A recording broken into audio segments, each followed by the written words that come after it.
There's a silent struggle that millions of people face every single day, and most don't even realize it. It doesn't look like a problem at first. It looks like kindness. It looks like responsibility. It looks like being a good person. It sounds like this. Sure, I'll help. Yeah, I can do that.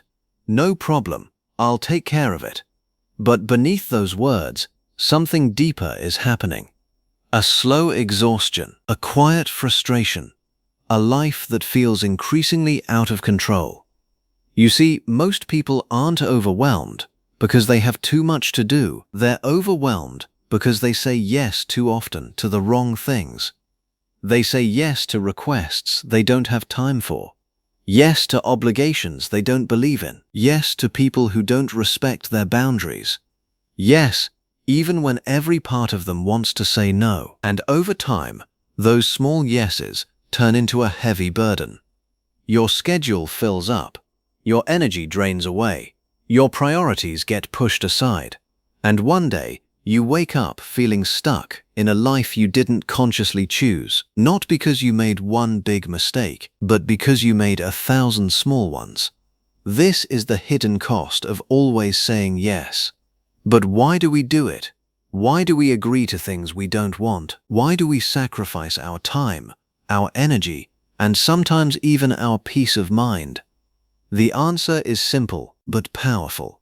We're afraid of disappointing others, afraid of being judged, afraid of being seen as selfish, rude, or unkind. We want to be liked. We want to be accepted. We want to avoid conflict. So instead of saying what we truly feel, we say what feels safe. Yes. Even when it costs us our focus, even when it costs us our happiness, even when it costs us ourselves. But here's the truth that can change everything. Every time you say yes to something that doesn't matter, you are saying no to something that does. No to your goals. No to your rest. No to your growth. No to the life you actually want to build. And that's where the real transformation begins. Because saying no is not rejection. It's not selfishness. It's not negativity. It's not a sign that you don't care. Saying no is a declaration that your time matters, that your energy is valuable, that your life has direction. Saying no is an act of self-respect. It's the moment you stop living by default and start living with intention. Imagine waking up with clarity instead of chaos. Imagine having time for what truly matters: your goals, your passions, your relationships, your peace. Imagine feeling in control of your schedule instead of controlled by it. That life is possible. But it begins with one simple, powerful skill: the ability to say no. In this audiobook, you are going to discover how to reclaim your time, protect your energy, and take back control of your life. You'll learn why saying no feels so difficult and how to overcome that fear. You'll understand the true value of your time and energy and why they are your most important assets. You'll discover how to set boundaries without guilt, without conflict, and without losing relationships that truly matter. You'll learn how to say no to distractions, time wasters, and unnecessary commitments, so you can say yes to what truly moves your life forward.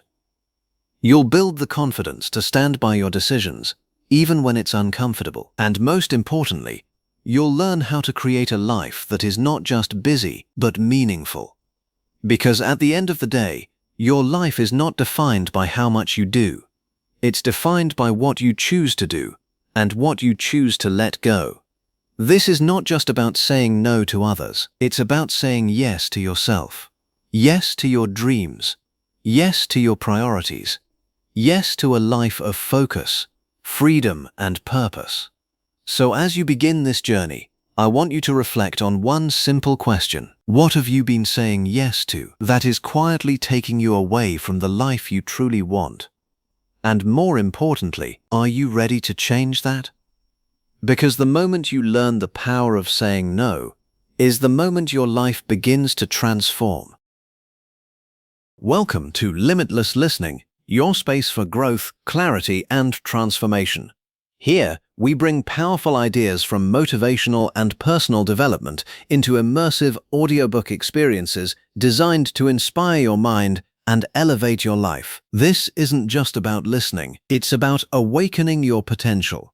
It's about shifting your mindset. It's about becoming the person you know you're capable of being. So take a deep breath, find a comfortable place, and allow yourself to fully absorb the journey you're about to begin. Because today, you're not just listening to a book, you're learning how to take back control of your time, your energy, and your life. Let's begin.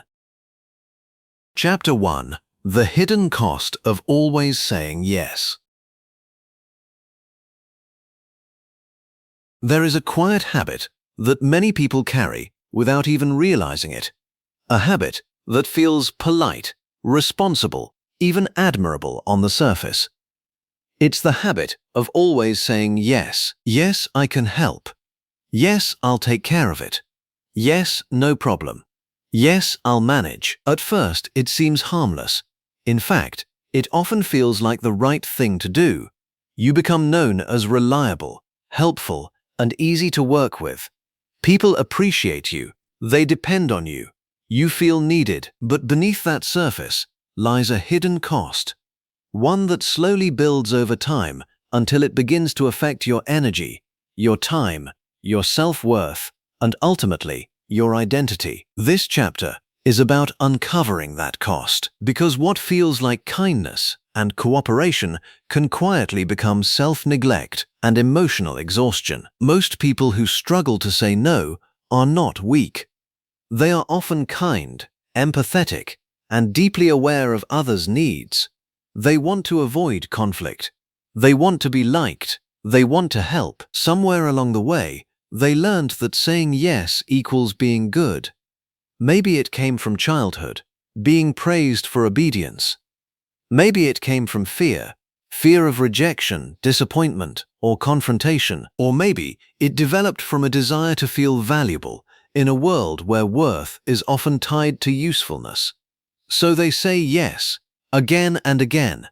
But here's the uncomfortable truth. Being good to everyone else often comes at the cost of not being good to yourself. Every yes you give to something you don't truly want is a silent no to your own needs. At first, saying yes doesn't feel exhausting. It feels productive. You're busy, you're involved, you're contributing. But over time, something shifts. You begin to feel tired, more tired than you should be. Not just physically, but mentally and emotionally. You start waking up already drained, even before the day begins. Why? Because your energy is being spent on things that don't align with your priorities. When you constantly agree to tasks, responsibilities, and commitments that don't truly matter to you, your energy becomes scattered. Instead of being focused and meaningful, it becomes diluted. You're doing more, but achieving less of what actually matters. And the worst part, you may not even notice when it starts happening.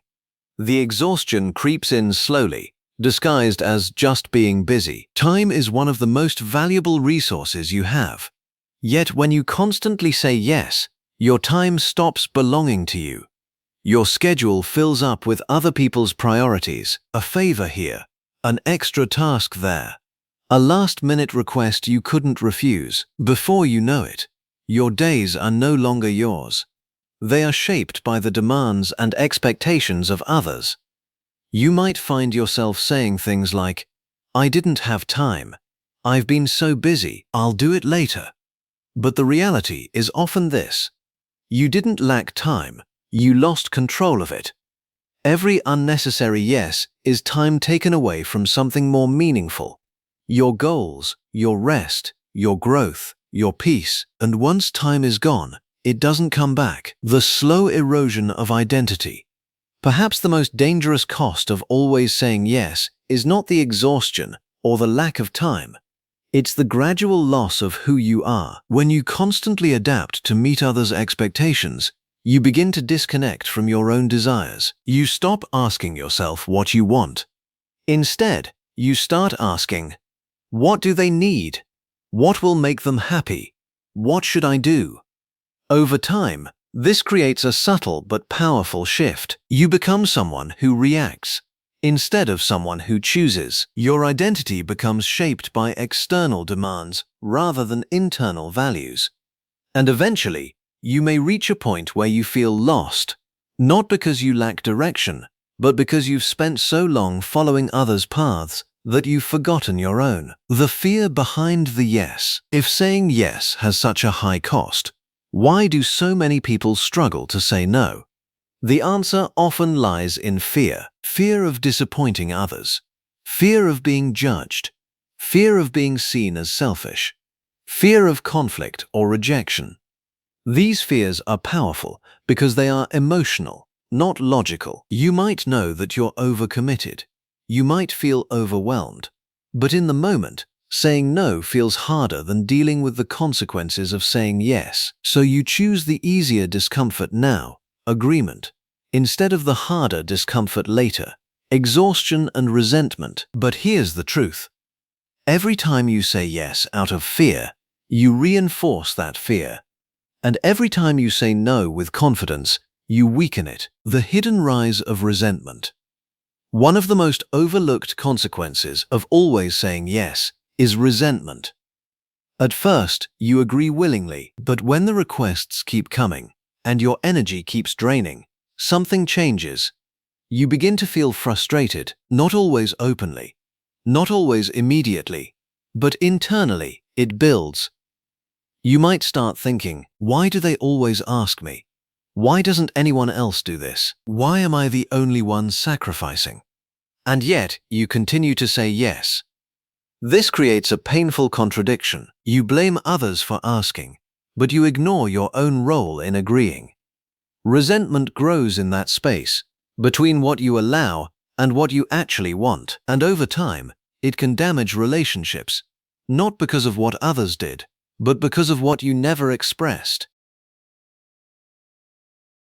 Another reason people say yes too often is the belief that they must always be available, that if they don't step in, things will fall apart, that they are needed. While it's natural to want to feel important, this mindset can become a trap because it ties your value to constant availability. You begin to feel guilty for resting, guilty for declining, guilty for choosing yourself. But the truth is, you don't have to do everything to be valuable. In fact, the more you try to be everywhere and do everything, the less impact you often have. True value comes from focus, not from overextension. The cost to your personal growth.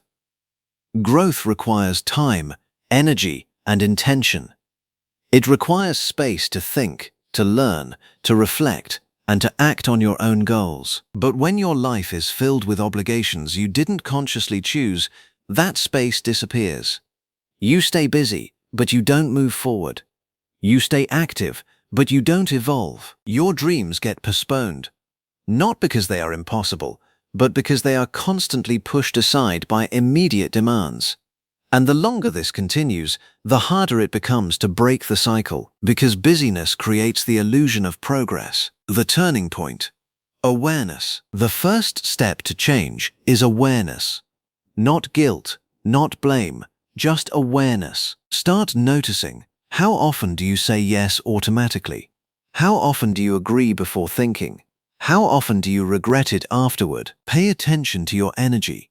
Notice when you feel drained after a commitment. Notice when you feel resentful. Notice when you wish you had said no. These feelings are not signs of weakness. They are signals.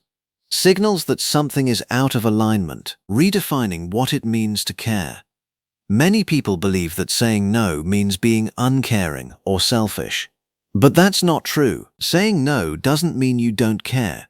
It means you care enough to be honest about your limits, your priorities, and your well-being. In fact, healthy boundaries often lead to stronger, more respectful relationships. Because when you say yes, it becomes genuine, not forced, not resentful, not exhausting. And when you say no, it becomes clear, not defensive, not apologetic, not fearful. Choosing intentional yeses.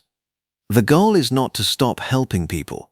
The goal is to start choosing consciously. Instead of automatic agreement, practice intentional decision-making. Before saying yes, ask yourself, do I truly have the time for this? Do I have the energy for this? Does this align with my priorities? Am I saying yes out of desire or out of fear?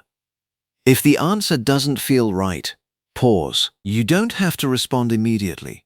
A simple "let me think about it" can create the space you need to make a better decision. Reclaiming your time and energy. As you begin to say no more intentionally, something powerful happens. You start to reclaim your life. You gain time. Time to focus, to rest, to grow. You gain energy. Energy that feels purposeful, not drained. You gain clarity. Clarity about what truly matters to you. And most importantly, you reconnect with yourself. Your choices begin to reflect your values, not just others' expectations. Your life becomes something you design, not something you react to. The new way forward. Breaking the habit of always saying yes is not about becoming rigid or distant. It's about becoming intentional. It's about understanding that your time and energy are limited and therefore valuable. It's about recognizing that you cannot give your best to everything, but you can give your best to what truly matters. And it's about realizing that your identity is not defined by how much you do for others, but by how aligned your actions are with who you truly are. Take a moment to ask yourself, where in your life are you saying yes too often? What is it costing you?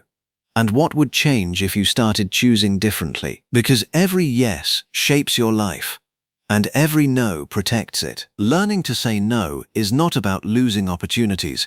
It's about creating space for the right ones. It's not about pushing people away. It's about showing up more fully where it truly matters. And it's not about becoming less kind. It's about becoming more honest, more balanced, and more in control of your own life. The hidden cost of always saying yes is too high to ignore. But the moment you become aware of it, you gain the power to change it. And that's where your transformation begins. Chapter 2. Why we fear saying no. Saying no seems simple. It's just one word, one decision, one moment of honesty. And yet, for so many people, it feels incredibly difficult, almost impossible in certain situations. The word gets stuck in the throat. The mind races. The heart feels uneasy. And before you even realize it, you hear yourself saying, "Yes, sure," even when every part of you wanted to decline. Why does something so small feel so heavy? The answer lies deeper than habit. It's rooted in psychology. Patterns formed over years of experiences, emotions, and learnt behavior. The fear of saying no is rarely about the request itself. It's about what we believe that no represents. Rejection, conflict, disappointment, loss of connection. To understand why we struggle to say no, we must first understand what's happening beneath the surface. At the core of people-pleasing is a simple human need, the desire to be liked and accepted. We are social beings. From an early age, we learn that connection is essential. Being accepted means safety. Belonging means survival, emotionally, and historically, even physically. So we adapt. We smile when we don't feel like it. We agree when we're unsure. We help even when we're overwhelmed. Why? Because being liked feels good. It brings approval, validation, and a sense of worth. Saying yes becomes a tool, a way to maintain that connection. But here's the hidden cost. When your self-worth becomes tied to others' approval, saying no starts to feel like a threat, not just to the relationship, but to your identity. One of the strongest forces behind the inability to say no is the fear of rejection. This fear doesn't always appear loudly. It often shows up subtly, in thoughts like, "They might think I'm selfish. They won't like me anymore. I'll disappoint them. What if this changes how they see me?" Even if these thoughts are not spoken, they influence your decisions. Because rejection hurts, it triggers the same emotional centers in the brain as physical pain. It creates a sense of isolation, disconnection, and vulnerability, so your mind does something natural. It tries to avoid that pain. And one of the easiest ways to avoid rejection: say yes. Agree. Cooperate. Don't create friction. In the moment, it feels like protection, but over time, it becomes a pattern, one that slowly replaces authenticity with compliance, the guilt of choosing yourself. For many people, saying no doesn't just feel uncomfortable, it feels wrong. This is where guilt enters the picture. You might know that you're tired. You might recognize that you don't have the time or energy, but when you consider saying no, a wave of guilt appears. I should help. They need me. It's not a big deal. I'll feel bad if I don't. This kind of guilt is often learned. Perhaps you were raised in an environment where helping others was expected without question. Maybe you were praised for being selfless and criticized for being assertive. Over time, your brain creates a simple rule. Putting others first, it's good. Putting yourself first, it's selfish. So when you try to prioritize yourself, it feels like you're doing something wrong, even when you're not. But here's the truth that many people struggle to accept. Taking care of yourself is not selfish. Ignoring yourself is not selflessness. It's self-neglect. Another powerful reason we fear saying no is the desire to avoid conflict. Conflict is uncomfortable. It brings tension, disagreement, and emotional uncertainty. For many people, even the possibility of conflict feels overwhelming, so they choose peace, or at least what looks like peace on the surface. They agree to avoid arguments. They stay silent to avoid discomfort. They comply to keep things smooth. But this kind of peace is fragile, because it's built on suppression, not honesty. When you constantly avoid conflict by saying yes, you don't eliminate tension, you internalize it. It builds inside you as stress, frustration, and emotional fatigue, and eventually, it finds a way out. Some people feel responsible for everything, not just their own tasks, but other people's feelings, expectations, and outcomes. They believe, if I don't do it, it won't get done. If I say no, they'll struggle. It's my job to make things easier for everyone. This mindset creates a heavy burden, because it makes every request feel like an obligation. Saying no doesn't feel like a choice, it feels like failure. But the reality is this: you are not responsible for everything. You are not required to solve every problem. And you are not obligated to sacrifice yourself for others' convenience. Learning to separate responsibility from compassion is essential. You can care without overcommitting. You can support without overextending. The need for validation. For some, saying yes is not just about avoiding discomfort. It's about seeking validation. Every time you help, agree, or show up, you receive something in return: appreciation, recognition, a sense of being needed. These small rewards can become addictive. They fill emotional gaps. They create a temporary sense of worth. So you keep saying yes, not because you truly want to, but because it makes you feel valuable. But this kind of validation is fragile, because it depends on constant action. If you stop saying yes, you may feel invisible, unimportant, replaceable. This creates a cycle where your value becomes tied to how much you give rather than who you are. And that cycle is exhausting. The fear of missing out. Sometimes, the fear of saying no is connected to opportunity. You might worry that declining a request will close doors. What if this leads to something bigger? What if I regret saying no? What if this was important? So you say yes, just in case. But this mindset can lead to overcommitment and distraction. Because not every opportunity is the right opportunity, and saying yes to everything often means you don't have the time or energy to fully commit to anything. True growth comes from focus, not from constant availability, the role of past experiences. Your relationship with saying no is often shaped by your past. If you've experienced rejection, criticism, or conflict when expressing yourself, your brain remembers. It learns to associate honesty with pain, so it creates a defense mechanism. Avoid saying no. Stay agreeable. Keep things safe, even if your current environment is different. Those old patterns can remain. You may react not to the present situation, but to past emotional experiences. Understanding this is powerful, because it reminds you that your fear is not always about reality. It's about memory, and what was once necessary for protection may no longer serve you.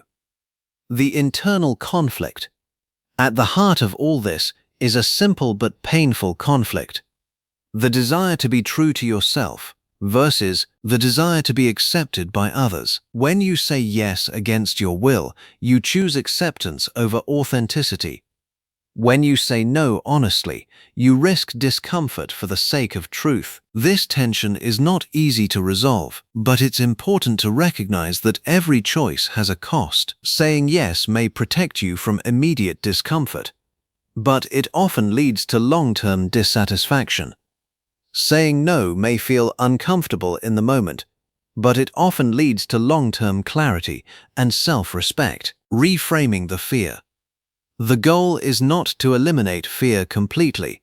Fear is natural. It's part of being human. The goal is to understand it and then act with awareness instead of automatic reaction. When you feel resistance to saying no, pause and ask yourself, what am I really afraid of here? Is this fear based on reality or assumption? What is the cost of saying yes? What would I gain by being honest? These questions shift your perspective. They create space between feeling and action. And in that space, you find choice, building emotional courage. Learning to say no is not just a communication skill, it's an emotional one. It requires courage, not loud, dramatic courage, but quiet, steady courage. The courage to disappoint someone temporarily in order to respect yourself permanently. The courage to face discomfort instead of avoiding it. The courage to trust that the right people will understand and the wrong ones are not yours to please. Each time you say no with honesty, you build that courage. Each time you choose yourself without guilt, you strengthen your identity. And each time you face fear instead of running from it, you grow a new understanding. Saying no is not rejection, it's redirection. It's not about pushing people away, it's about setting healthy limits. It's not about being difficult, it's about being clear. And most importantly, it's not about losing connection, it's about building more honest, sustainable relationships. Take a moment to reflect. What do you fear most about saying no? Is it rejection, guilt, conflict, disapproval?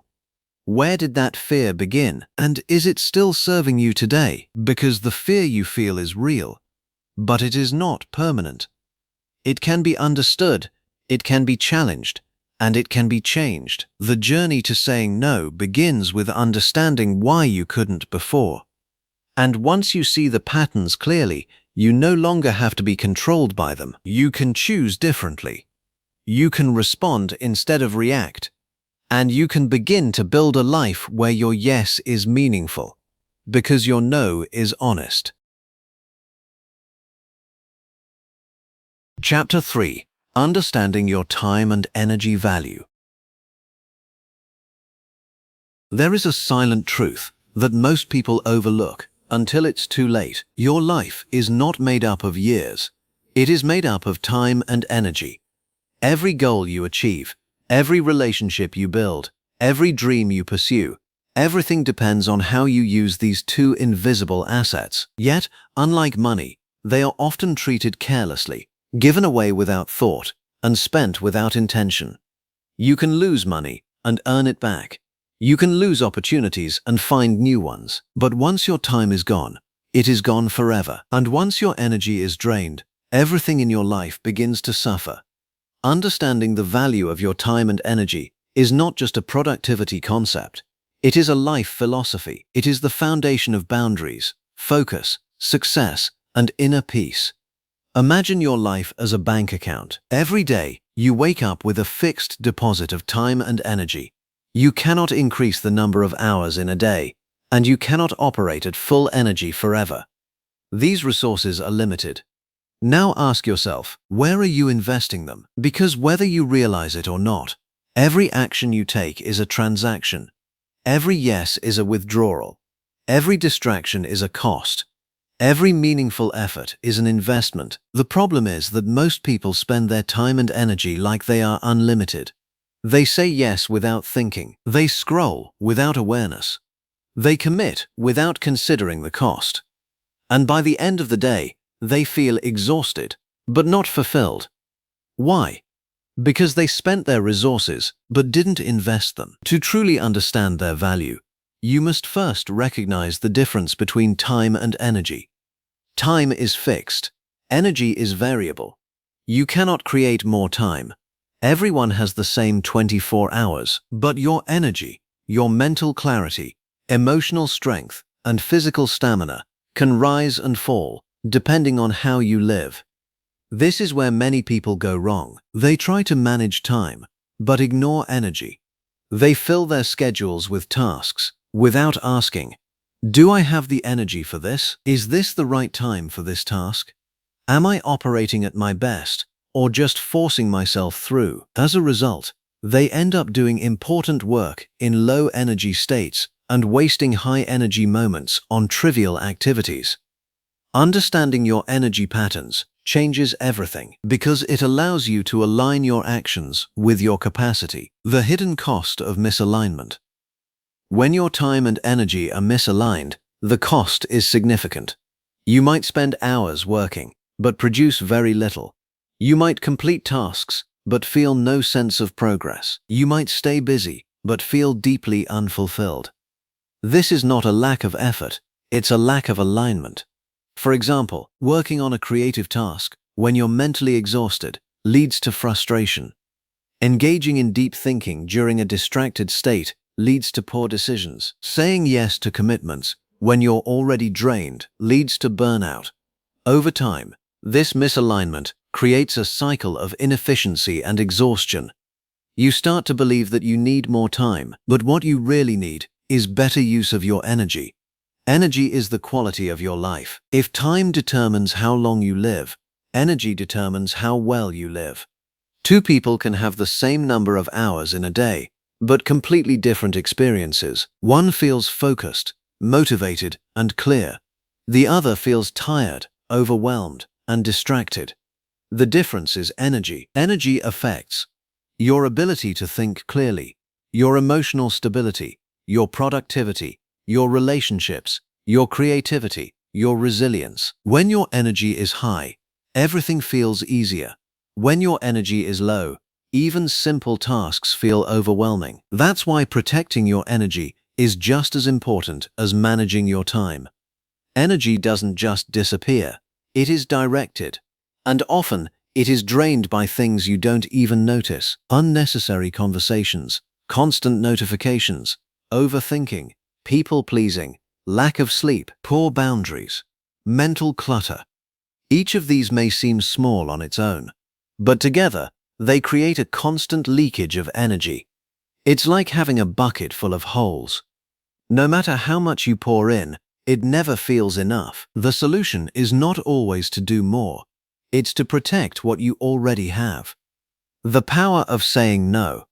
Understanding the value of your time and energy naturally leads to one important skill: saying no. Because every time you say yes, you are making a decision about where your resources will go. And if you don't make that decision consciously, someone else will make it for you.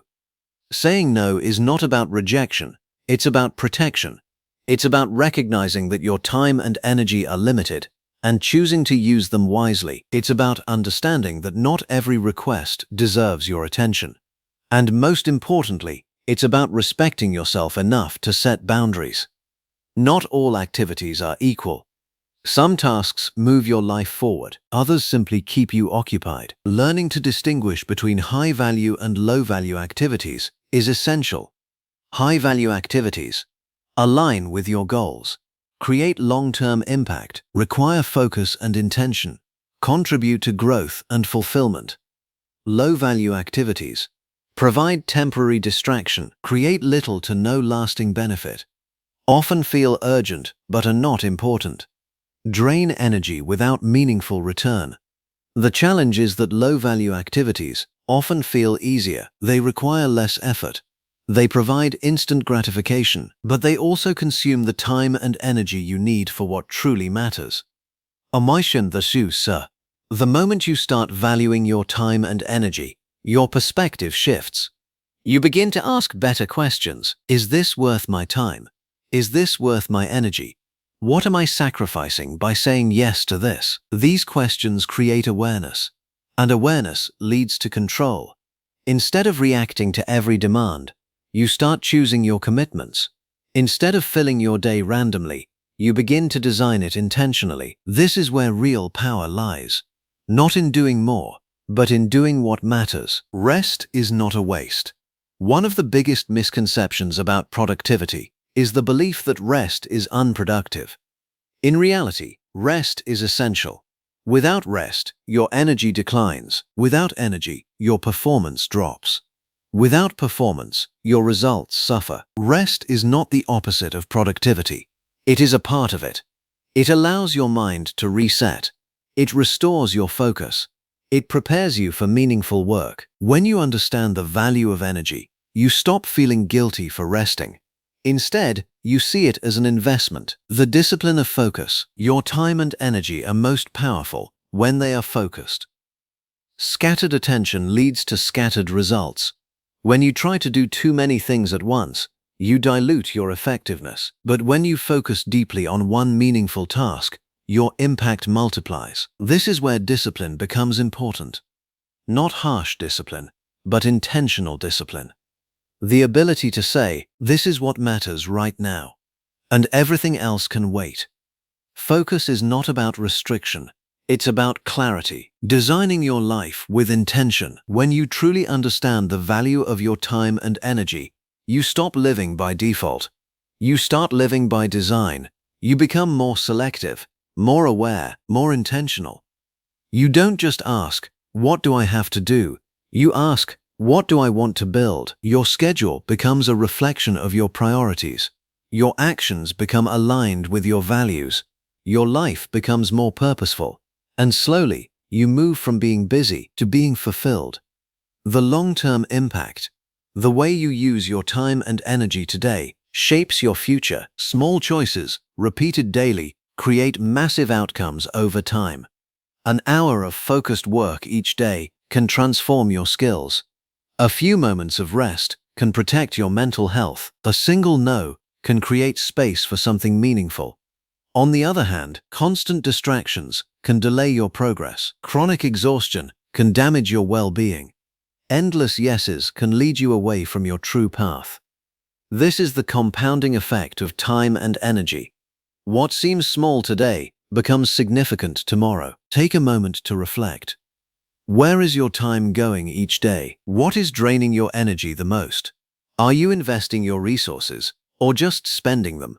What would change if you started treating your time and energy as valuable? Because they are. More valuable than money. More valuable than status. More valuable than temporary approval. They are the foundation of your life. From this point forward, consider adopting a new standard. Your time is not free. Your energy is not unlimited. Your attention is not something to give away carelessly. Treat them with respect. Protect them with boundaries. Use them with intention. Invest them in what truly matters. Because at the end of the day, your life is simply the result of how you spend your time and how you manage your energy. And once you understand their true value, you stop giving them away and start using them to build the life you truly want. Chapter 4. Setting Boundaries Without Guilt.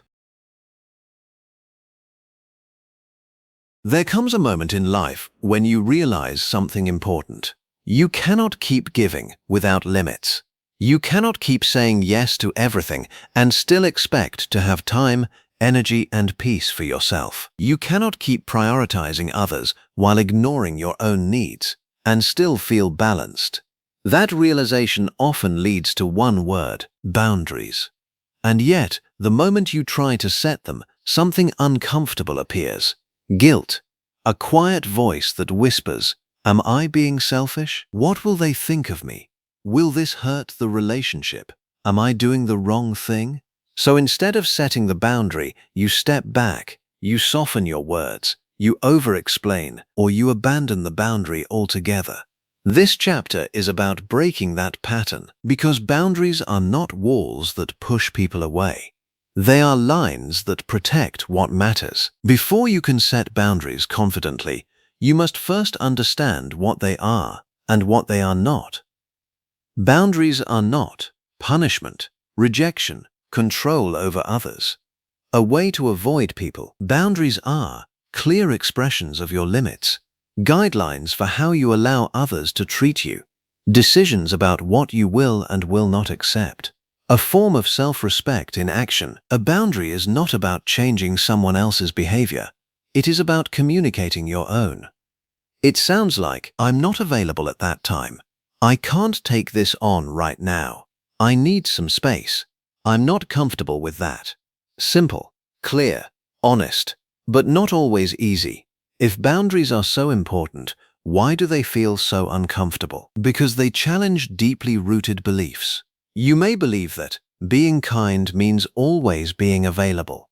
Being a good person means saying yes. Protecting yourself means hurting others. Setting limits means risking connection. These beliefs create internal resistance. So when you try to set a boundary, your mind reacts. This feels wrong. This is not who I am. This might damage the relationship. But here's the truth. The discomfort you feel is not a sign that you're doing something wrong. It's a sign that you're doing something new. The role of guilt. Guilt is one of the biggest barriers to setting boundaries. It shows up quickly and often feels convincing. You might feel guilty for saying no, not being available, prioritizing your own needs, not meeting someone's expectations. But not all guilt is valid. There is a difference between healthy guilt, when you've done something truly wrong, false guilt, when you've simply chosen yourself. Most of the guilt around boundaries falls into the second category. It's not based on harm, it's based on conditioning. You feel guilty not because you did something wrong, but because you did something different. And different can feel uncomfortable. Boundaries strengthen relationships. One of the biggest fears people have is that boundaries will damage relationships. But in reality, the opposite is often true. Boundaries create clarity. They remove assumptions. They prevent resentment. They allow honesty. Without boundaries, relationships can become unbalanced. One person gives too much, the other takes without realizing.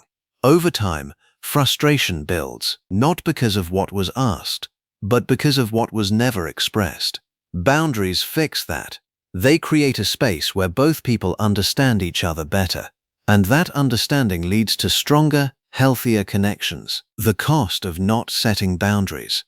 Osteovergeschultbordig. If you've ever felt exhausted, overwhelmed, or resentful, there's a good chance that boundaries were missing. Without boundaries, your time gets overbooked, your energy gets drained, your priorities get ignored, your voice gets silenced, and perhaps most importantly, you lose a sense of control over your own life. You start living in reaction instead of intention. You start meeting expectations instead of honoring values.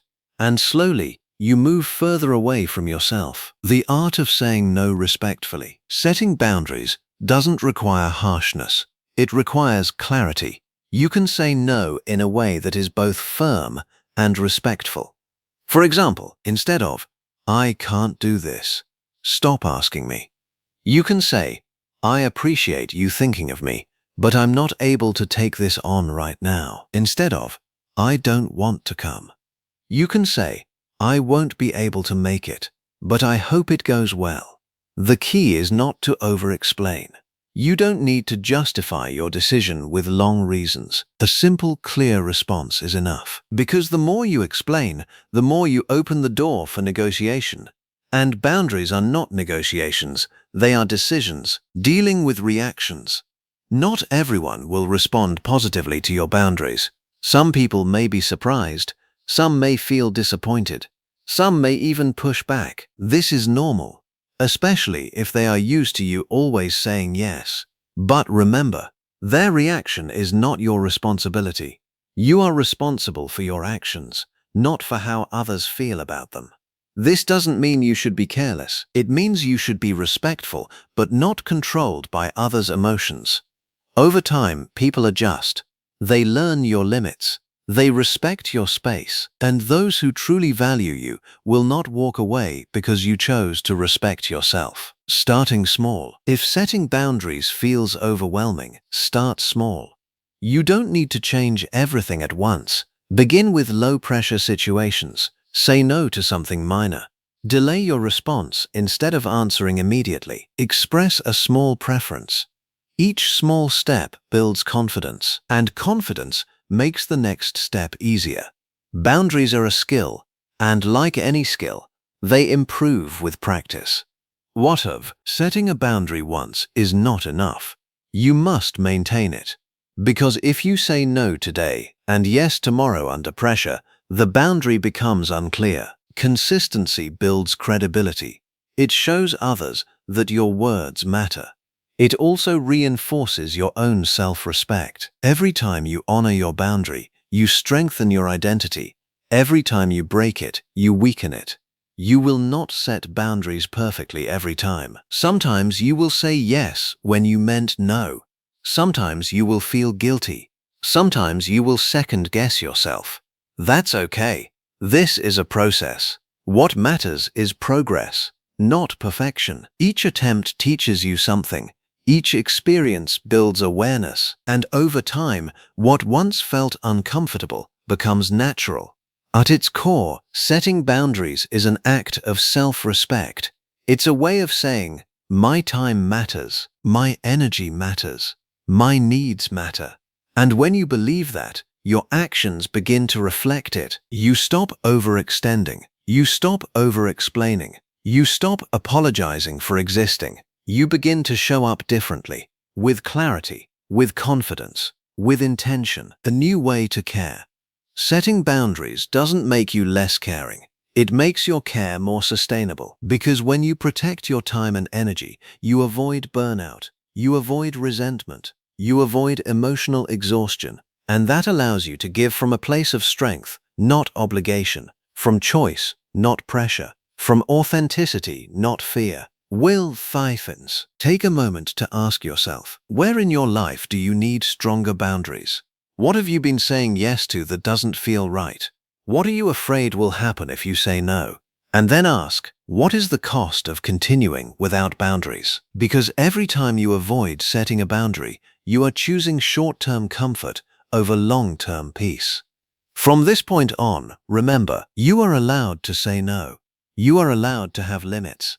You are allowed to protect your time and energy.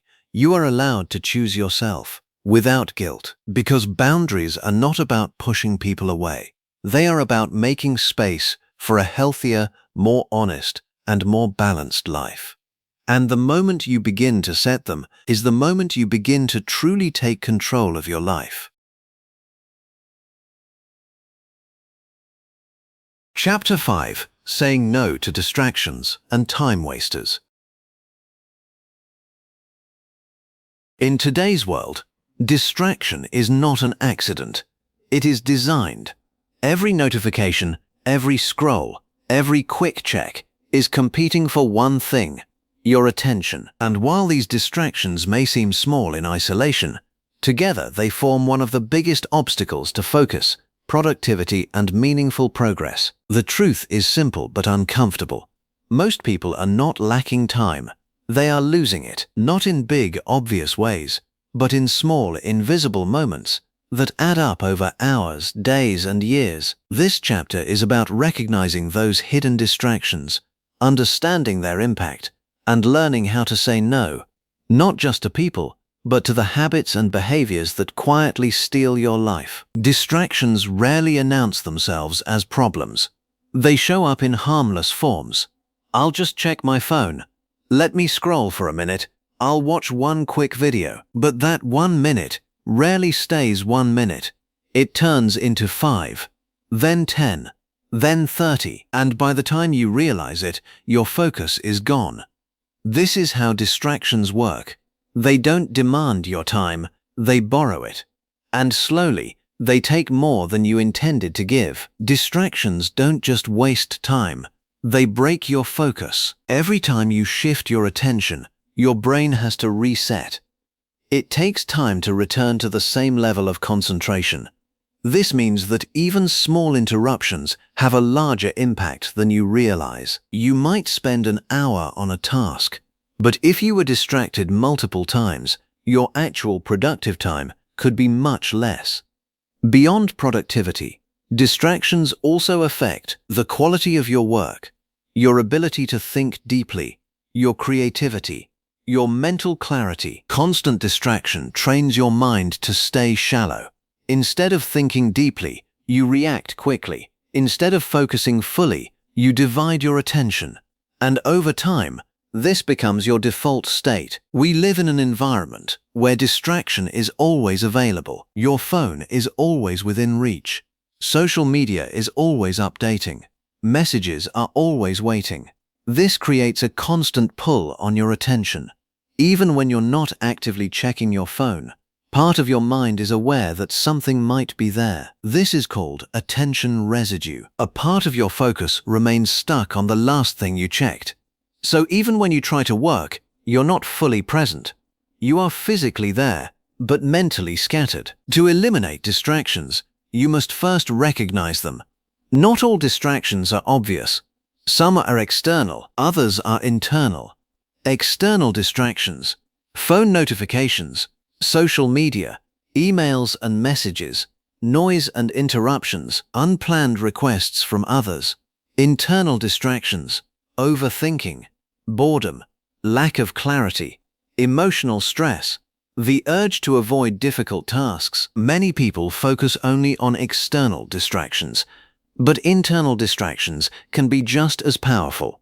Because even in a quiet room, your mind can still wander. The comfort of avoidance.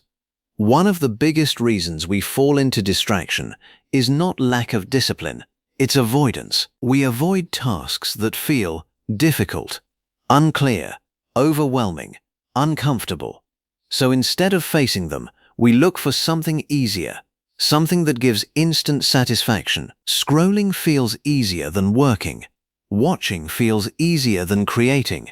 Checking feels easier than thinking. And in that moment, distraction becomes a form of escape.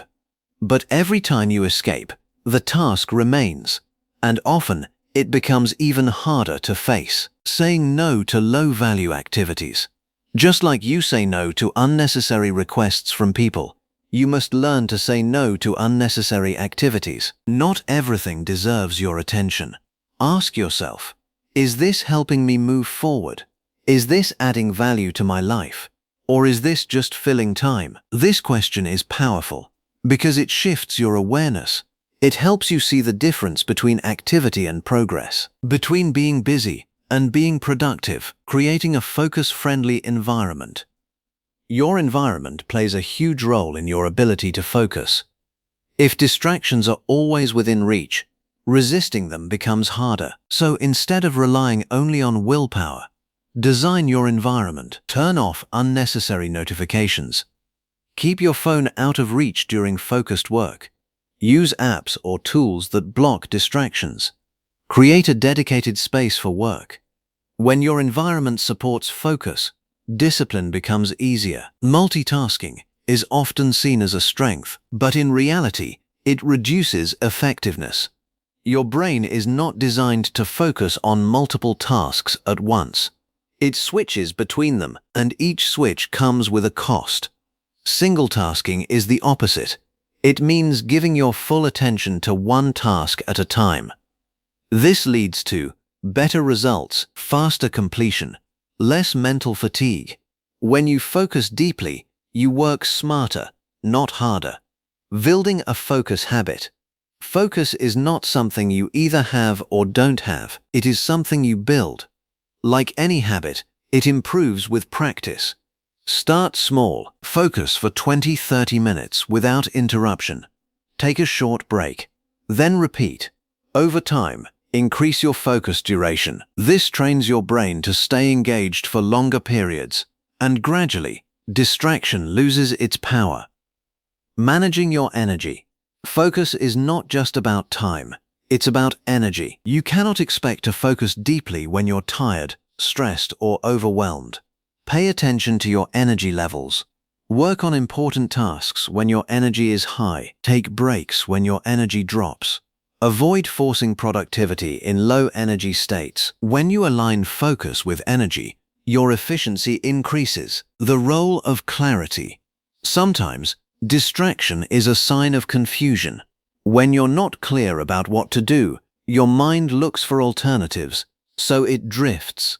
Clarity reduces distraction. When you know exactly what your next step is, it becomes easier to start and easier to stay focused. Before beginning a task, ask, what is the goal? What is the first step? This simple practice creates direction, and direction reduces resistance. The discipline of saying no, at its core, eliminating distractions is about discipline, not harsh discipline, but intentional discipline. The ability to say, this is not important right now. I will not give my attention to this.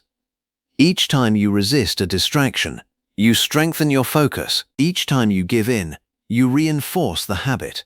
Your daily choices shape your attention, and your attention shapes your life. Reclaiming your attention.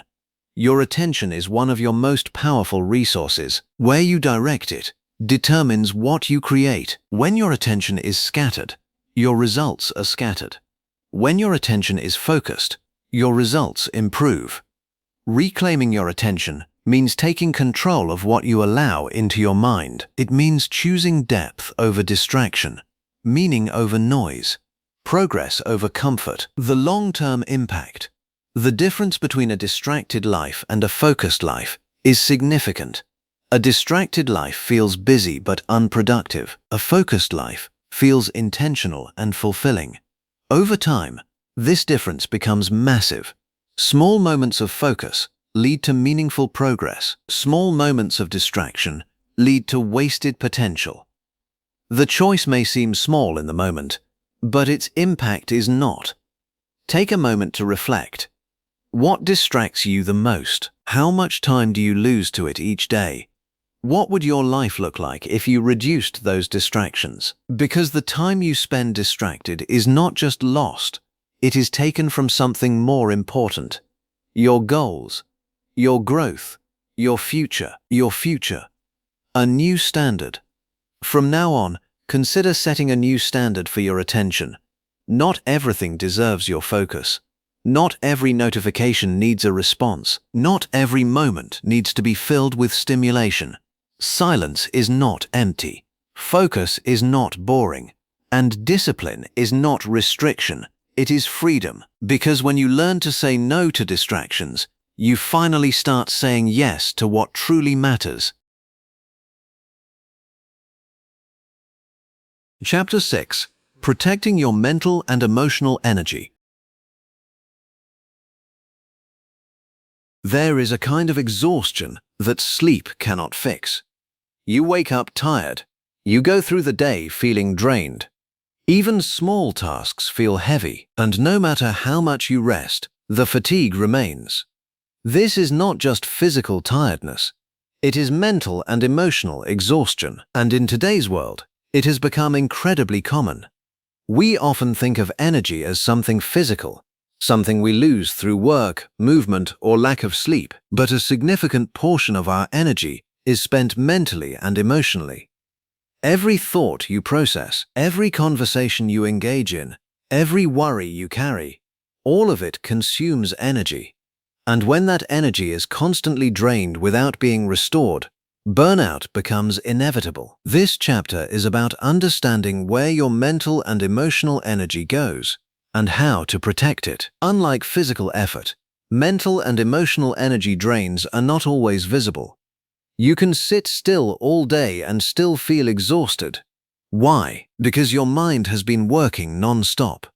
Thinking, worrying, analyzing, reacting. Emotional energy works the same way. Dealing with difficult people, managing expectations, suppressing your feelings, carrying stress silently. All of these create a constant internal load. And over time, that load becomes too heavy. What is burnout, really?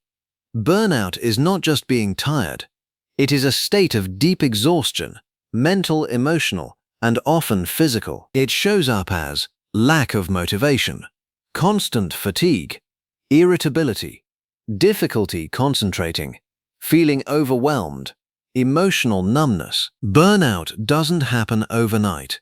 It builds slowly, from too many demands, too little rest, too much emotional pressure, and most importantly, from giving more than you can sustain, emotional overload. One of the biggest contributors to burnout is emotional overload. This happens when you carry more emotional weight than you can process. It can come from work pressure, family expectations, relationship conflicts, financial stress, personal struggles. Each of these may seem manageable on its own, but when they combine, they create a constant state of tension. Your mind never fully relaxes. Even when you're not actively thinking about a problem, it lingers in the background. This is what makes emotional exhaustion so powerful. It doesn't switch off. The impact of toxic influences. Not all energy drains come from within. Some come from the people and environments around you. Toxic influences are one of the biggest sources of emotional depletion. These can include people who constantly complain, people who criticize or judge, people who take without giving, people who ignore your boundaries. Being around this kind of energy is exhausting. It pulls you into negativity. It creates stress. It drains your emotional reserves. And often, you may not even realize how much it's affecting you until you step away. The cost of emotional suppression. Many people deal with emotional stress by suppressing it. They avoid expressing their feelings. They ignore their own needs. They keep everything inside. On the surface, this may seem like strength, but internally, it creates pressure. Unexpressed emotions don't disappear. They accumulate. And over time, they can lead to anxiety, irritability, emotional outbursts, chronic stress. Protecting your emotional energy does not mean ignoring your feelings. It means acknowledging them, processing them, and allowing yourself to respond in a healthy way. The need for mental boundaries. Just as you set boundaries with people, you must also set boundaries with your thoughts. Not every thought deserves your attention. Not every worry needs to be explored. Not every problem needs to be solved immediately. Without mental boundaries, your mind becomes overcrowded. You replay conversations. You imagine worst-case scenarios. You overanalyze simple situations.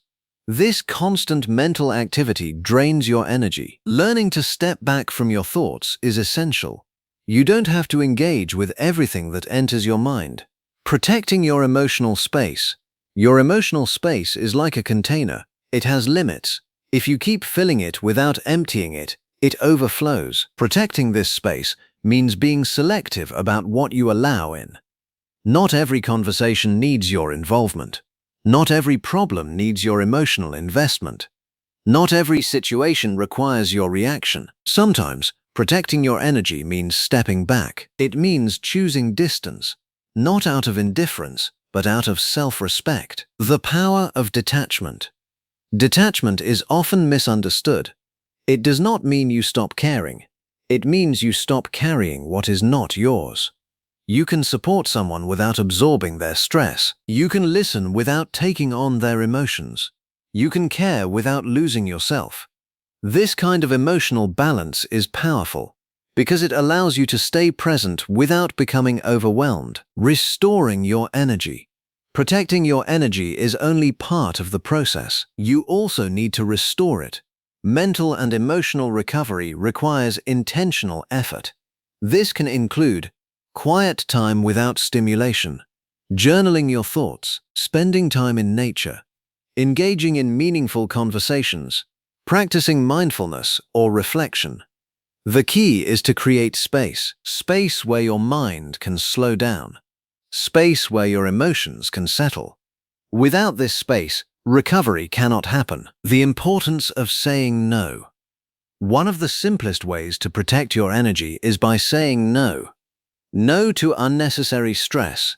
No to draining conversations. No to commitments you cannot handle. Every no is a form of protection. It prevents overload. It creates space, and it allows you to focus on what truly matters. Listening to your signals. Your mind and body constantly give you signals. Fatigue, irritation, lack of focus, emotional sensitivity. These are not weaknesses. They are warnings. They tell you when your energy is low, when you need rest, when something is out of balance. Ignoring these signals leads to burnout. Listening to them leads to awareness and change, creating an energy-conscious life. When you start valuing your mental and emotional energy, your lifestyle changes. You become more intentional. You choose your environment carefully. You limit exposure to negativity. You prioritize rest and recovery. You stop asking, "What do I have to do?" and start asking, "What can I handle without draining myself?" This shift creates balance. Letting go of what you can't control. A significant amount of mental energy is wasted on things you cannot control. Other people's opinions, uncertain outcomes, past mistakes, future worries. Holding on to these creates constant tension. Letting go is not easy, but it is necessary, because your energy is too valuable to be spent on things beyond your control. Building emotional strength. Protecting your energy does not mean avoiding challenges. It means building the strength to handle them without breaking. Emotional strength comes from self-awareness, healthy boundaries, honest expression, resilience. It allows you to face difficulties without becoming overwhelmed. It allows you to recover faster, and it allows you to stay grounded, even in stressful situations. Take a moment to reflect. What drains your mental energy the most? Who or what affects your emotional state? Where are you overextending yourself? What do you need to let go of? Because the answers to these questions reveal where your energy is going. A new commitment. From this point forward, consider making a commitment to protect your mind, to respect your emotions, to create space for recovery. You don't have to carry everything. You don't have to respond to everything. You don't have to be available for everything. Because your mental and emotional energy is not unlimited. And when you protect it, you protect your peace, your clarity, and your ability to live fully. Burnout is not a sign that you are weak. It is a sign that you have been strong for too long, without rest, without boundaries, and without balance. Now is the time to change that. Now is the time to protect what truly matters, yourself. Chapter 7. Prioritizing what truly matters. There comes a point in life when you begin to question everything you're doing. You're busy, your days are full, you're constantly moving from one task to another, and yet something feels off. You ask yourself, why do I feel like I'm doing so much but not getting closer to what I want? This is the hidden trap of modern life. You can be productive but not purposeful. You can be active but not aligned. You can be successful but still feel empty. The difference lies in one powerful concept: prioritization. Not just managing your time, but deciding what truly deserves it. Because at the end of the day, your life is not shaped by everything you do. It is shaped by what you choose to focus on. The illusion of everything is important. One of the biggest challenges in prioritizing is the belief that everything matters. Every task feels urgent. Every request feels necessary. Every opportunity feels important. So you try to do it all. You say yes to everything. You fill your schedule. You stay constantly busy. But here's the truth. If everything is important, nothing is. Because when your attention is divided across too many things, your impact becomes diluted. You're everywhere, but not fully present anywhere. And over time, this leads to frustration, not because you're not working hard, but because your efforts are scattered. To prioritize effectively, you must first define what truly matters to you. Not what others expect, not what society promotes, not what looks impressive from the outside, but what genuinely aligns with your values, goals, purpose.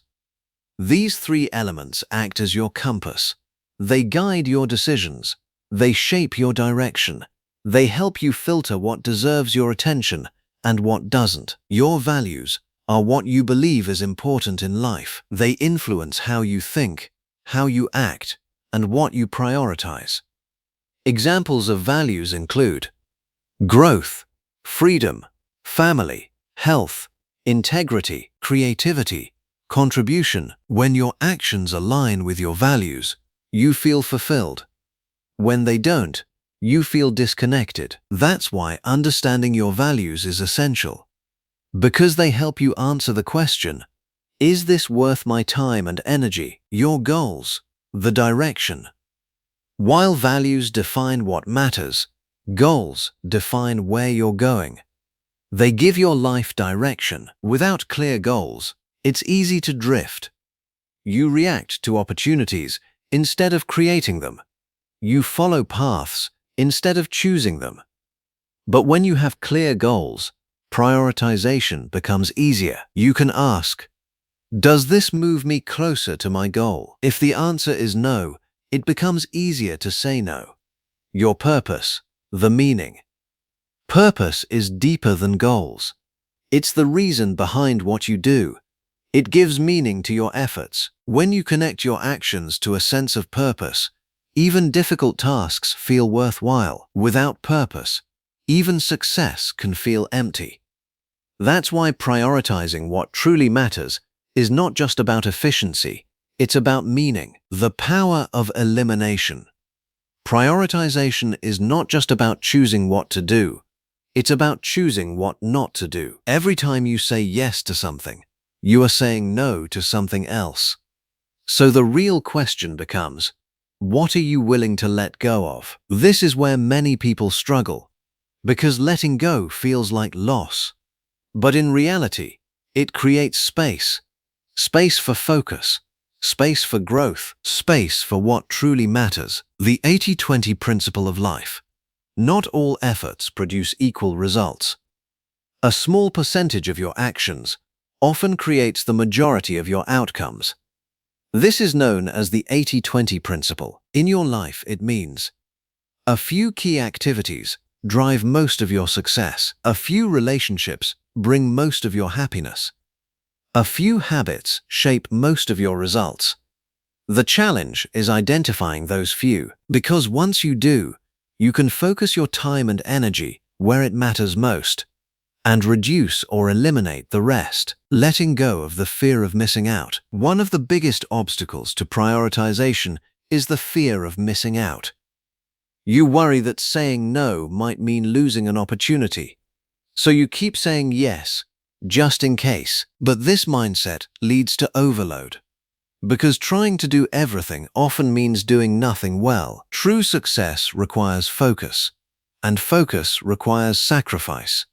You will miss some things, but in doing so, you gain something more valuable: clarity and progress. The discipline of focus. Prioritizing what matters requires discipline, not rigid discipline, but intentional discipline. The ability to stay committed to what you've chosen. The ability to ignore distractions. The ability to resist unnecessary commitments. The ability to protect your time and energy. This is not always easy, because the world constantly pulls your attention in different directions. But every time you stay focused, you strengthen your ability to do so again, aligning your daily actions. Your priorities are not defined by what you say. They are defined by what you do. You might say that health matters, but do you make time for it? You might say that growth matters, but do you invest in learning? You might say that family matters, but do you give them your presence? Alignment happens when your daily actions reflect your true priorities. This requires honesty because it forces you to look at how you're actually spending your time. Not how you intend to, but how you do. Creating a priority filter. One of the most effective ways to stay aligned is to create a simple filter. Before committing to anything, ask, does this align with my values? Does this support my goals? Does this contribute to my purpose? If the answer is no, reconsider. This filter helps you make decisions quickly, and it reduces the pressure of overthinking. The role of boundaries. Prioritization and boundaries go hand in hand. Without boundaries, your priorities are constantly interrupted. Others' demands take over your time. Urgent tasks replace important ones. Boundaries protect your priorities. They create space for focus. They ensure that what matters most doesn't get pushed aside. Living with intention. When you begin to prioritize what truly matters, your life changes. You become more intentional. You stop reacting to everything. You start choosing carefully. You focus deeply. Your days feel less chaotic and more meaningful. You may do less, but what you do matters more. The long-term impact. Small, consistent focus on what matters creates powerful results over time. A little progress each day becomes significant growth. A few meaningful choices create a fulfilling life. On the other hand, constant distraction leads to stagnation. Misaligned priorities lead to regret. The difference is not in effort, it is in direction. Take a moment to reflect. What truly matters to you? Are your daily actions aligned with that? What are you currently prioritizing that doesn't deserve it? What do you need to let go of? These questions are not always easy, but they are necessary. Because without clarity, you cannot prioritize. And without prioritization, you cannot build the life you want. A new way forward. From this point on, consider this. You don't need to do more. You need to do what matters. You don't need to chase everything. You need to choose carefully. You don't need to be busy. You need to be aligned. Because your life is not defined by how much you do, but by how well you focus on what truly matters. And when you learn to prioritize with clarity and intention, you stop living by default and start living by design. Chapter 8. Building confidence in your decisions. Every day, you make decisions. Some are small and almost automatic. What to eat, what to wear, what to say. Others carry more weight. What to pursue, what to let go of, when to say yes, and when to say no. But for many people, decision-making is not the hardest part. The hardest part is what comes after. The doubt, the overthinking, the constant questioning. Did I make the right choice? What if I regret this? What if there was a better option? This inner conflict slowly weakens your confidence, not because you lack intelligence, not because you lack ability, but because you lack trust in yourself. This chapter is about rebuilding that trust, because confidence in your decisions is not something you're born with, it's something you develop. When you constantly second-guess yourself, it doesn't just affect your thoughts, it affects your life. You hesitate, you delay action, you avoid responsibility, and sometimes you don't decide at all. But here's the truth. Not deciding is still a decision. It's a decision to stay where you are, to avoid risk, to delay growth. Indecision keeps you stuck, not because you don't know what to do, but because you don't trust yourself enough to do it. Why we doubt our decisions. Self-doubt doesn't come from nowhere. It is often shaped by past experiences. Maybe you made a mistake before, and it stayed with you. Maybe someone criticized your choices. Maybe you were taught to seek approval before acting. Over time, your mind creates a pattern. Be careful. Don't get it wrong. Think more. Wait. So instead of deciding with clarity, you decide with fear. You look for perfect certainty, but certainty is rare, and waiting for it only delays your progress. One of the biggest reasons people struggle with confidence is the belief that there is always a perfect choice. The right path, the best option, the mistake-free decision. So you analyze every possibility, you compare endlessly, you imagine different outcomes, you try to predict the future. But here's the reality. Most decisions are not about right or wrong, they are about direction. And no matter what you choose, there will always be uncertainty. Confidence does not come from choosing perfectly, it comes from choosing and then committing. At the core of decision confidence is self-trust, the belief that I may not know everything, but I can handle what comes. This mindset changes everything. Because instead of focusing on making the perfect decision, you focus on your ability to adapt. You stop asking, what if this goes wrong? And start asking, if it does, can I handle it? And the answer is almost always yes. The power of commitment. Confidence is not built at the moment of decision. It is built after the decision, through commitment. Once you choose, your job is not to keep questioning. Your job is to move forward, take action, learn from the process, adjust if needed. When you stay committed, you create momentum, and momentum builds confidence. Because you see progress, you gain experience. You prove to yourself that you can move forward even without certainty. Letting go of external validation. Many people struggle with decision-making because they rely too much on others' opinions. They ask for advice. They seek reassurance. They wait for approval.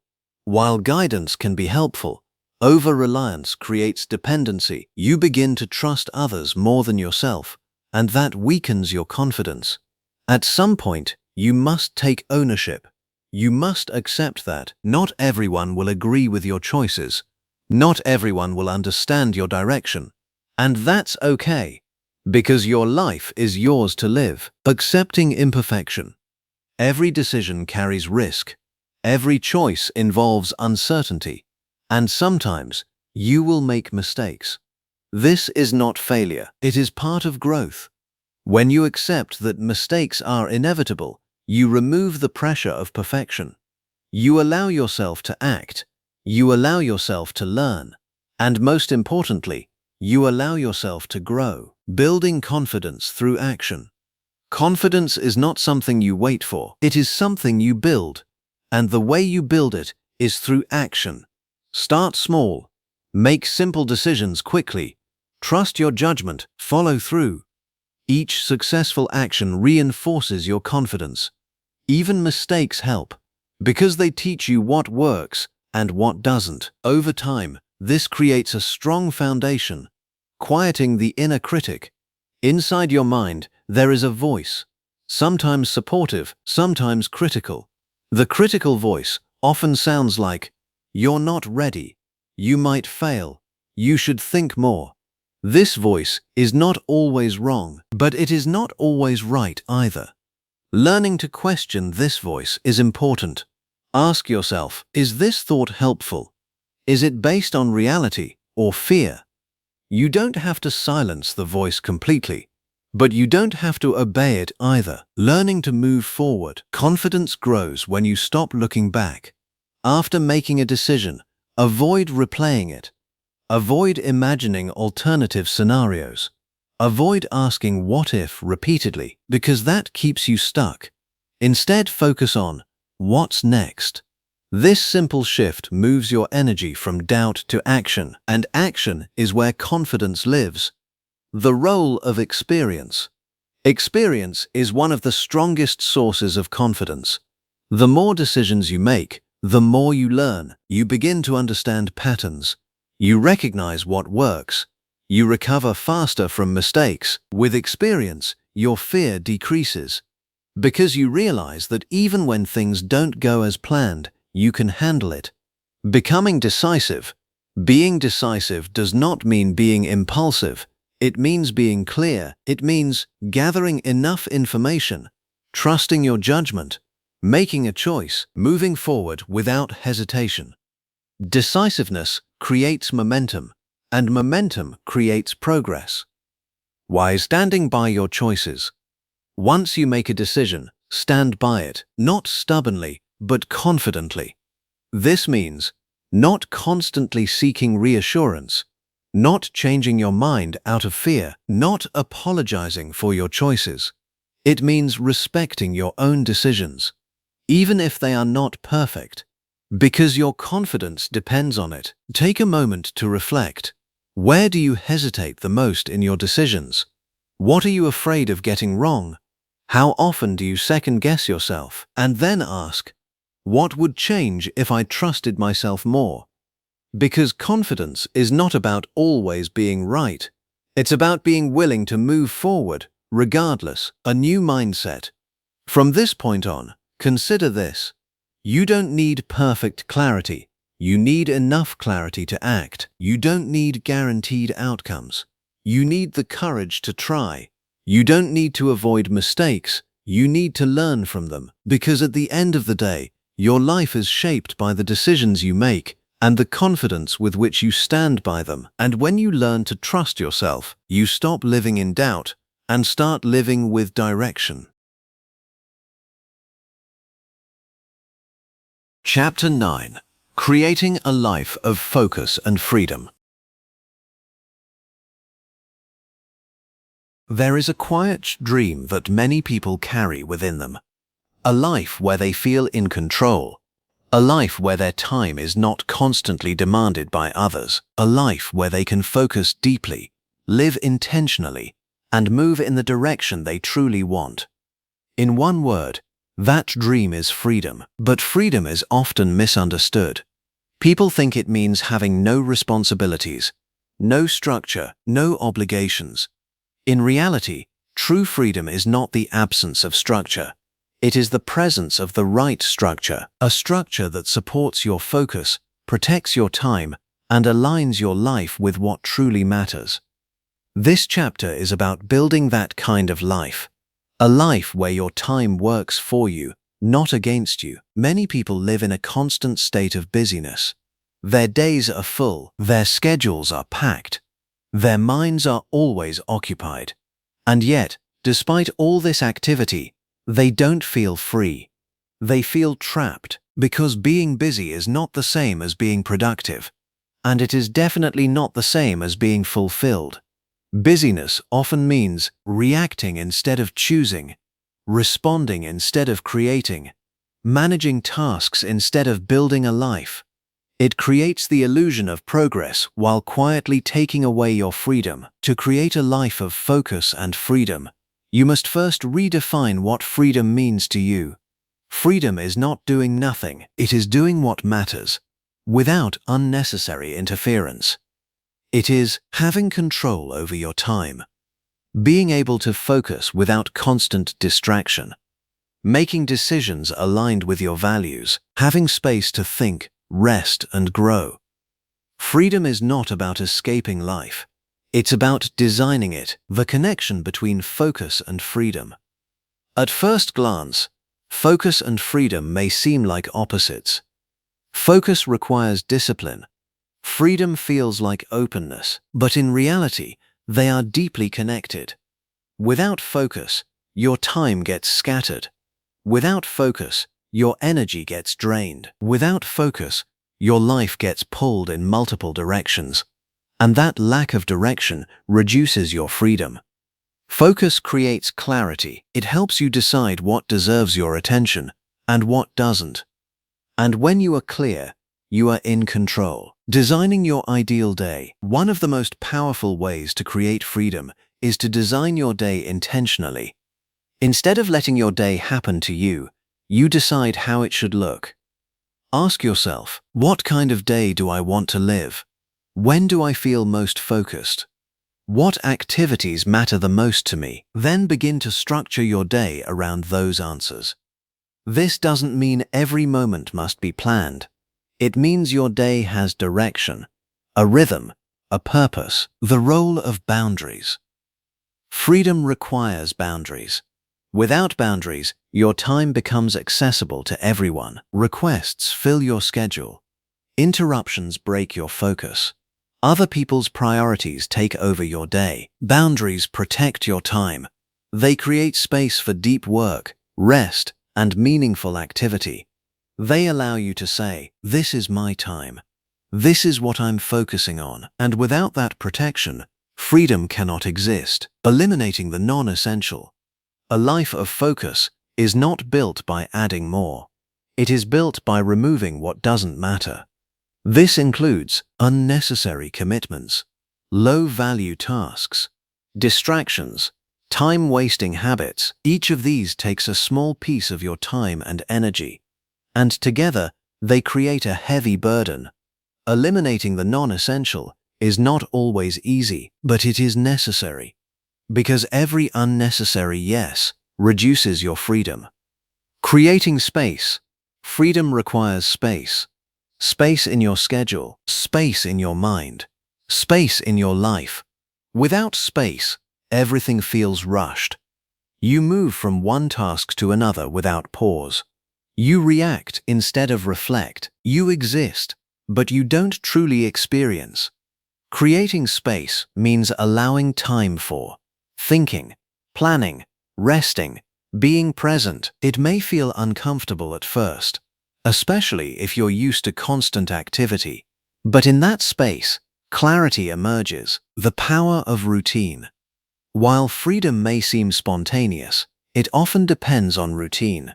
A well-designed routine reduces decision fatigue. It creates consistency. It allows you to focus on what matters without constantly thinking about what to do next. Morning routines, work routines, and evening routines all play a role. They create structure, and that structure supports freedom. Because when the basics are handled, your mind is free to focus on higher priorities. Owning your time. One of the biggest shifts you can make is moving from "I don't have time" to "I choose how I spend my time." This shift creates ownership.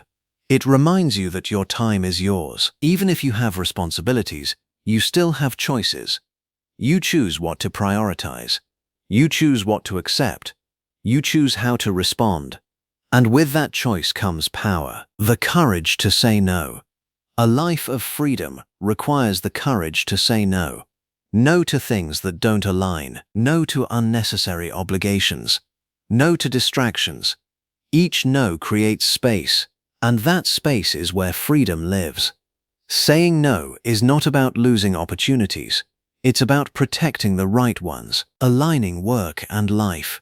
Many people separate work and life, but true freedom comes when they are aligned. When your work reflects your values, it feels meaningful.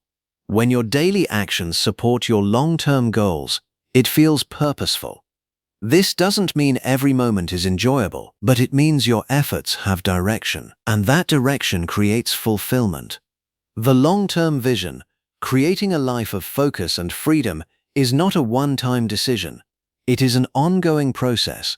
You adjust, you refine, you learn what works and what doesn't. Over time, your life becomes more aligned, more intentional, more fulfilling. Living with intention. At its core, this lifestyle is about intention. Choosing how you spend your time, choosing what you focus on, choosing what you allow into your life. It's about being present in your decisions. Instead of reacting automatically, the result, a different kind of life. When you begin to live this way, everything changes. You feel less overwhelmed, more in control, more focused, your days become more meaningful. Not because you do more, but because what you do matters. You experience a sense of calm, a sense of direction, a sense of freedom. Take a moment to reflect. Are you in control of your time, or is your time controlling you? What would your ideal day look like? What is currently taking your time that doesn't deserve it? What do you need to remove to create space? Because the answers to these questions define your lifestyle, a new way of living. From this point forward, remember, freedom is not found by chance. It is created by choice. It is built through focus, protected by boundaries, sustained by intention, because your time is your life. And when you learn to design it with clarity and purpose, you stop chasing freedom and start living it every day. Chapter 10: Mastering the Art of Intentional Living.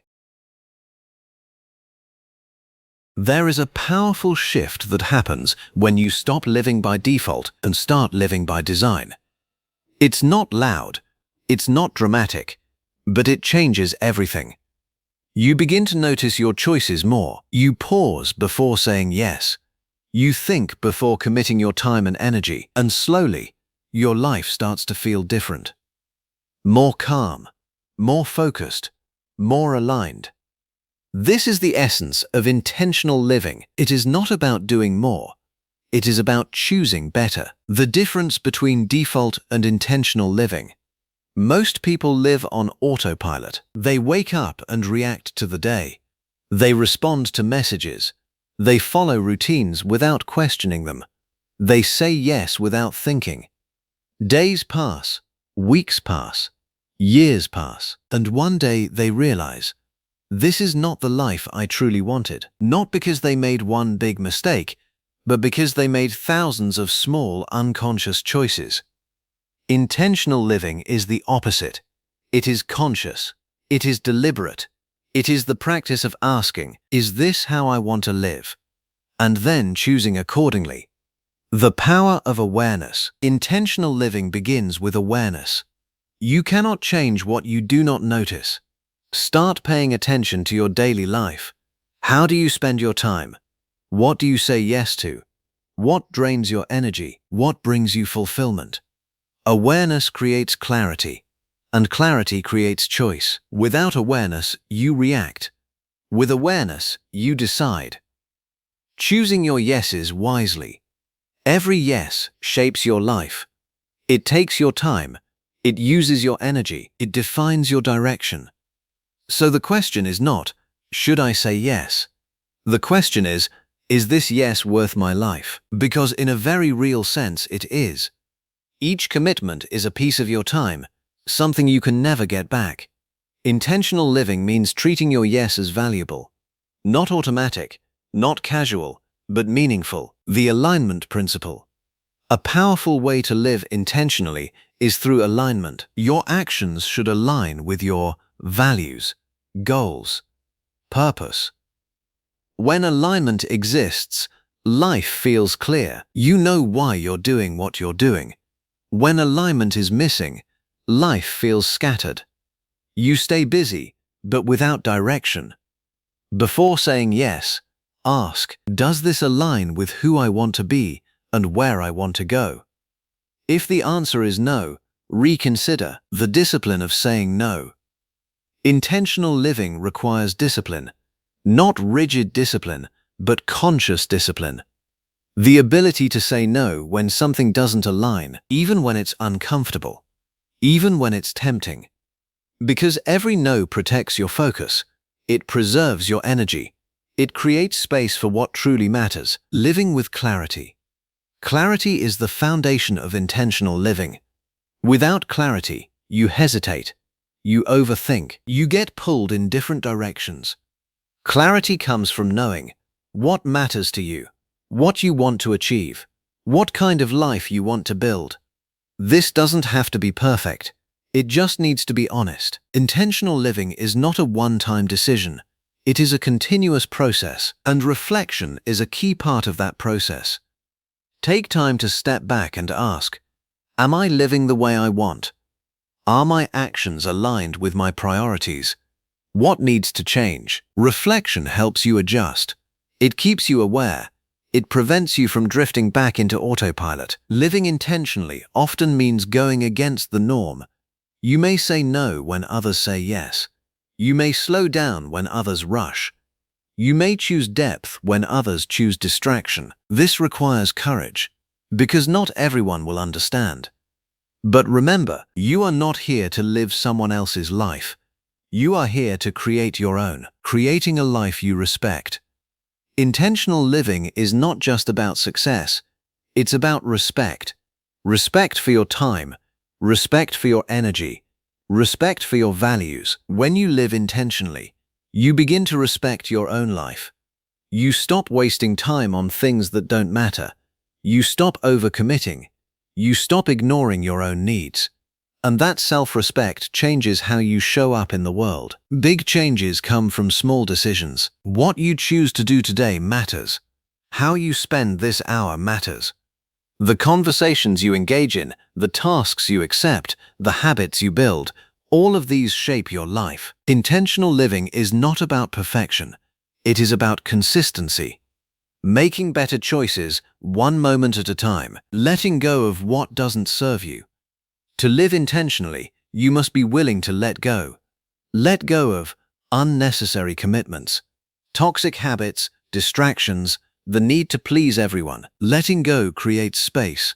And in that space, you can build something better. At its highest level, intentional living is about design. You are the architect of your life.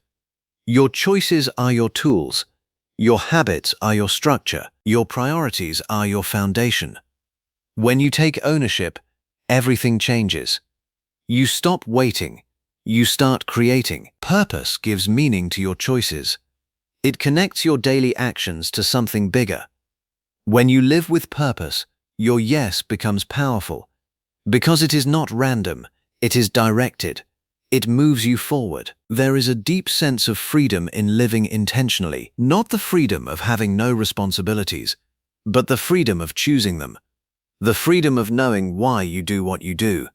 The freedom of living in alignment.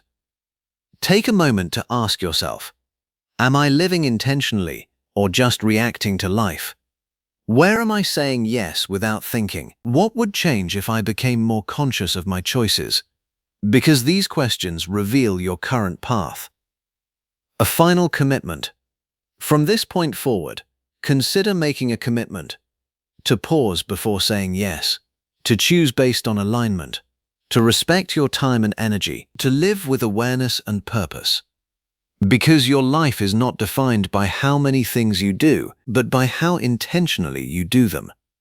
And when you master the art of intentional living, you don't just manage your life, you truly own it.